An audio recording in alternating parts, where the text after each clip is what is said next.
राजा जनक की नहीं, रावण की पुत्री थी माता सीता। पौराणिक कथा के अनुसार माता सीता मिथिला नरेश राजा जनक की पुत्री थी। एक बार जब राजा जनक के राज्य में अकाल पड़ा तो उन्होंने ऋषियों की सलाह से स्वयं खेत जोता और हल चलाया ताकि इंद्रदेव की उनके राज्य में कृपा हो सके। इस दौरान उनका हल एक धातु से टकराकर अटक गया।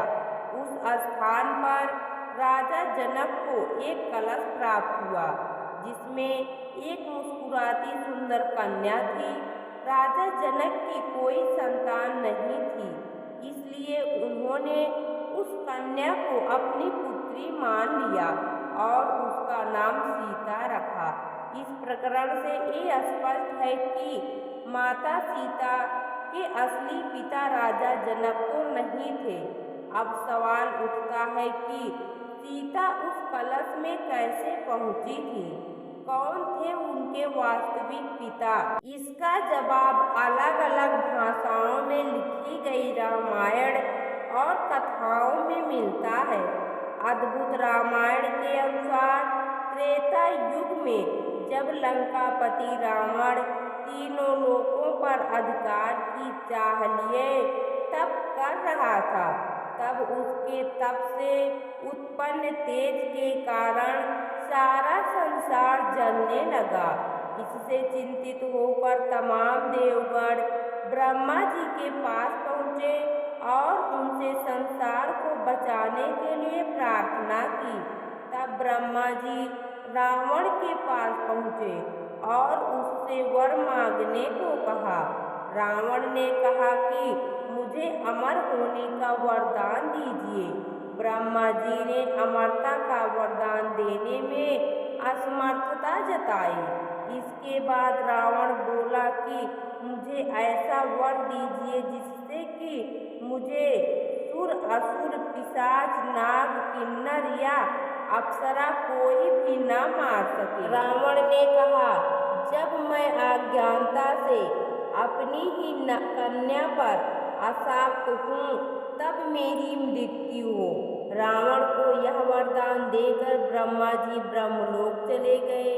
रावण ने अपने वरदान में मनुष्यों द्वारा मारे जाने का वर नहीं मांगा क्योंकि वो मनुष्यों को कुछ भी नहीं समझता था।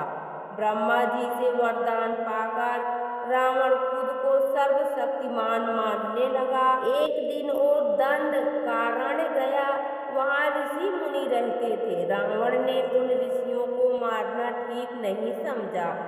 उसने कहा कि हे ऋषिगण, मैं आपको जीतने की ख्वाहिश रखता हूँ। इसके बाद रावण के सैनिकों ने आश्रम से एक कमंडल लिया और ऋषियों के शरीर से बाण चुभोकर रक्त निकाला।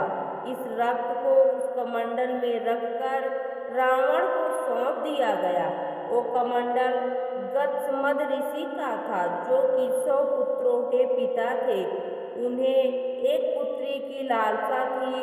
उन्होंने माता लक्ष्मी से प्रार्थना की थी कि वह उनके घर पुत्री के रूप में जन्म ले। पुत्री की प्राप्ति की कामना के साथ गत्समद ऋषि ने दूध को अभिमंत्रित कर कमंडल में रख दिया। इसी कलश ने रावण ने ऋषियों का रक्त भर लिया था। इस कमंडल को लेकर रावण लंका की ओर चला गया।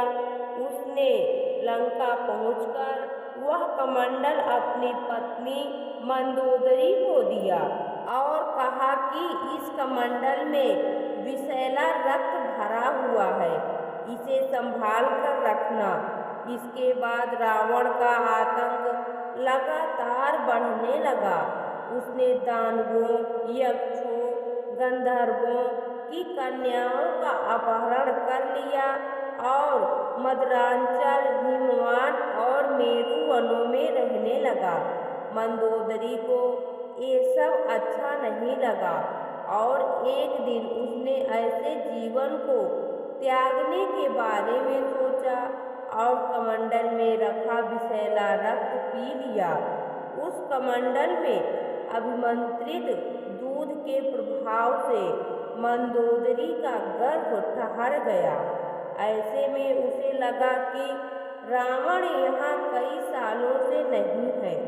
यदि उसकी संतान हुई तो महल की स्त्रियां उसके चरित्र के बारे में भला बुरा कहेंगी। इस डर से मंदोदरी तीर्थ यात्रा की बात कहकर विमान से कुरुक्षेत्र आ गई।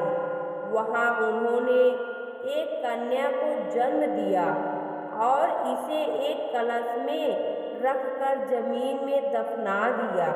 यही कन्या कुछ समय बाद राजा जनक को खुदाई के दौरान मिली। क्योंकि रावण को इस बात का आभास नहीं था कि उसकी कोई कन्या भी है, इसलिए वो अज्ञानतावश अपनी ही पुत्री सीता पर मोहित हो गया और उसकी यही भूल उसकी मृत्यु का कारण बनी। सीता के पति श्री राम ने मनुष्य रूप में जन्म लेकर उसका वध किया। अद्भुत रामायण की इस कथा से ये तो स्पष्ट है कि माता सीता की माँ मंदोदरी थी। मंदोदरी का पति होने के कारण रावण सीता का पिता हुआ। हालांकि कुछ लोग सीता का पिता गृत्समद ऋषि को मानते हैं, क्योंकि कमंडल में उन्होंने ही दूध को अभिमंत्रित करके रखा था। दोस्तों, आपको यह पौराणिक कथा कैसी लगी कमेंट बॉक्स में ज़रूर बताएं। वीडियो को लाइक करें, शेयर करें और हमारे चैनल को सब्सक्राइब करना ना भूलें।